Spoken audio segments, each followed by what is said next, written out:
Today I'm going to introduce Oliver Twist author Charles Dickens.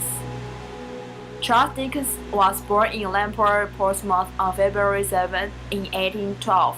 Charles was the second of 8 children in John Dickens's in a Clark Navy Pay office, and his wife Elizabeth Dickens.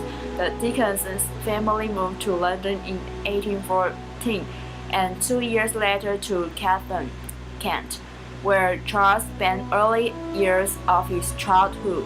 Due to financial difficulties, they moved back to London in 1822, where they settled at Camden Town, a poor neighborhood of London. The Portsmouth Papers of Pickwick Club was published in monthly parts from April 1836 to November 1837. Pickwick became one of the popular works of the time, continuing to be so after it was published in book form in 1837.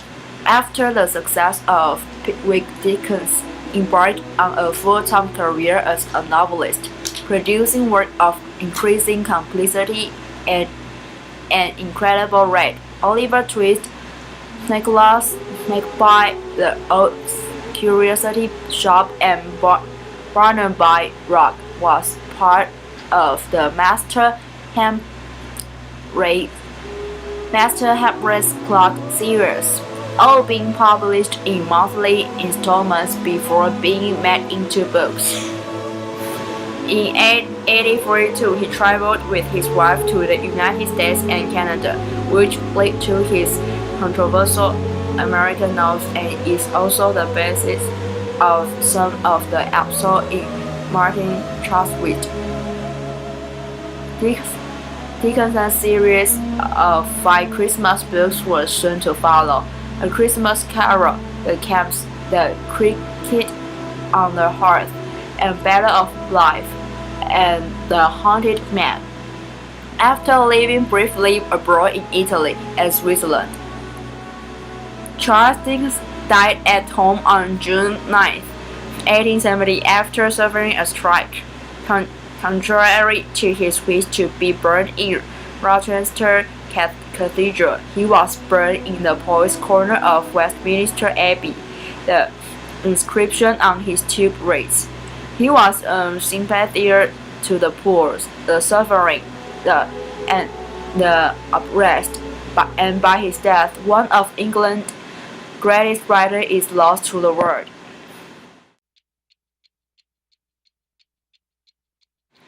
Oliver Twist is born in a workhouse in 1830s England. His mother, whose name no one knows, is found on the street and dies just after Oliver's birth. Oliver spends the first 9 years of his life in a badly run home for young orphans and then is transferred to a workhouse for adults. After the other boys bully Oliver into asking for more gruel at the end of a meal, Mr. Bumble, the parish beadle, offers £5 to anyone who will take the boy away from the workhouse. Oliver narrowly escaped being apprenticed to a brutish chimney sweep and is eventually apprenticed to a local undertaker, Mr. Sowerberry, when the undertaker's other apprentice, Noah Claypole, makes disparaging comments about Oliver's mother. Oliver attacks him and incurs the Sowerberry's wares. Desperate, Oliver runs away at dawn and travels toward London. Outside London, Oliver stopped and exhausted Miss Jack Dawkins, a boy his own age. Jack offers him shelter in the London house of his benefactor, Fagin. It turns out that Fagin is a career criminal who trains orphan boys to pick pockets for him. After a few days of training, Oliver is sent on a pickpocket mission with 2 other boys. When he sees them sweep a handkerchief from an elder gentleman, Oliver is horrified and runs off. He is caught but narrowly escapes being convicted of the thieves. Mr. Barlow, the man whose handkerchief was stolen, takes the furious Oliver to his home and nurses him back to health. Mr. Barlow is struck by Oliver's resemblance to a portrait of a young woman that hangs in his house. Oliver thrives in Mr. Barlow's home, but two young adults in Fagin gang, Bill Sykes and his lover Nancy, capture Oliver and return him to Fagin. Fagin signs Oliver to assist Sykes in the burglary. Oliver is shot by a servant of the house, and after Sykes escapes, he is taken in by the woman who lived there, Mrs. Merlight, and her beautiful adopted niece, Rose. They grow fond of Oliver, and he spends an idyllic summer with them in the countryside. But Fagin and a mysterious man named Monks are set on recapturing Oliver. Meanwhile, it is revealed that Oliver's mother left behind a gold locket when she died. Monks obtain and destroy that locket when the Merlights come to London. Nancy meets secretly with Rose and informs her of Fagin's design, but a member of Fagin's gang overhears the conversation. When word of Nancy's disclosure reaches Sykes, he brutally murders Nancy and flees London. Pursued by his guilty conscience and an angry mob, he inadvertently hangs himself while trying to escape. Mr. Brownlow, with whom the Merlights have reunited Oliver, confronts Monks and learns the truth about Oliver's parentage from him. It is revealed that Monks is Oliver's half-brother. The father, Mr. Leaford, was unhappily married to a wealthy woman and had an affair with Oliver's mother, Agnes Fairley. Monks have been pursuing Oliver all along in the hopes of ensuring that his half-brother is deprived of his share of the family inheritance. Mr. Brownlow forces Monks to sign over Oliver's share to Oliver. Moreover, it is discovered that Rose is Agnes' younger sister, hence Oliver's aunt. Fagin is hung for his crime. Finally, Mr. Brownlow adopts Oliver, and they and the Merlights retire to blissful existence in the countryside.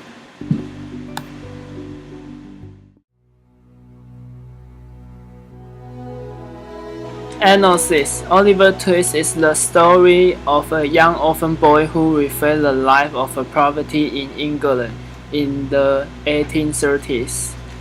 The story illustrates the evil of the poor houses of the time and the corruption of the people who work there. It also shows the depth of London's crime, with an emphasis on petty robberies and pickpocketing. The main evil character of the novel, Fagin, also referred to as the Jew, is characterized as a money pincher with no true affection. His main goals are to exploit the people around him, so he can better his station and strengthen the power.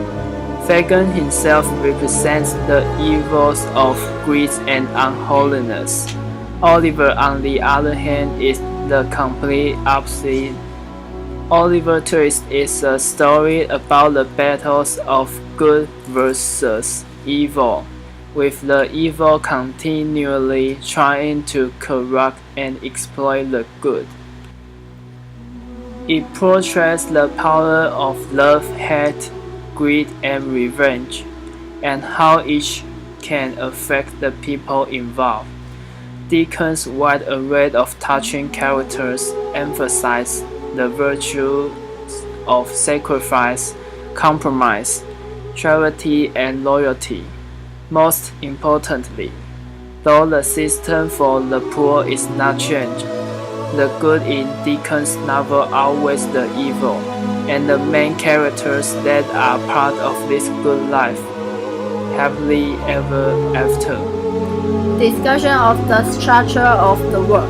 Oliver Twist is an excellent statement on attitudes toward the poor in Victorian England. Charles Dickens shows us how many people of that era were so classist that they treated the poor like criminals. When Oliver Twist escapes from an abusive master who beats him, he falls in with thieves and prostitutes. Much of the remainder of the book shows his difficulty in escaping that situation. Charles Dickens' Oliver Twist is an excellent reminder of why we shouldn't count people lazy criminals just because they are poor, and the benefits of a social safety net in reducing crime and preventing poverty from being a death sentence. Although times have changed, poor people today may still find comfort and understanding in the book. The style of the Victorian novel. Victorian novels tend to be idealized portraits of difficult lives in which hard work, perseverance, love, and luck win out in the end. Virtue will be rewarded and wrongdoers are suitably punished. They tend to be of an improving nature with a central moral lesson at heart. While this formula was the basis for much of earlier Victorian fiction, the situation became more complex as the century progressed. There was a struggle to conquer the flaws of human beings with great virtues. It was a principle that those who struggle to attain morality would most probably achieve positive results in the end if not tortured by natural circumstances or evil vices.